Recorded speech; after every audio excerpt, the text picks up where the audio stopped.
I recently finished The Rebel and the Rose, which is book 2 after The Dagger and the Flame. This book is being released on December 2nd, and I do think the story overall is 4 stars. However, I ended up giving this one 5 stars for a very specific reason. First, I want to say if you have not read The Dagger and the Flame, I highly recommend, especially if you are a fan of Heartless Hunter. I was so excited to get this e-arc because I absolutely loved the first book, and this one did not disappoint. It picked up right where the first one left off.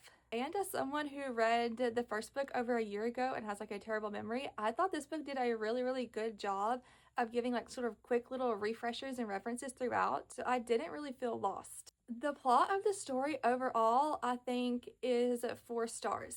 I have to say that it is pretty strong for a second book, and it does a really great job of moving the story forward. And I loved all the additional things that were added, especially relating to the new saints and how that was affecting the world. However, there were some moments in the middle that were a little bit slower, but that was also where we got some really great Ransom and Sarah scenes together, so that helped a little bit. But the reasoning why I gave this 5 stars is absolutely the ending. The ending of this was not only shocking, but it was captivating, intriguing, devastating. I was so hooked into what was happening at the end.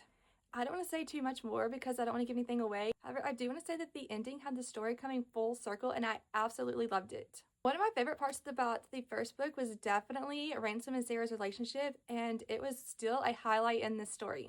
From the first book, we go from sort of enemies to lovers back to enemies, so that's where we start out with, but there's also sort of like this forbidden love aspect because you're on opposite sides, which really means that we get so much banter and tension, and like all of my Kindle highlights was their interactions. But overall, I do think this was a solid sequel. It sets up book 3 perfectly, and I'm so upset that I read it so fast and I had to wait at least a year for the next one.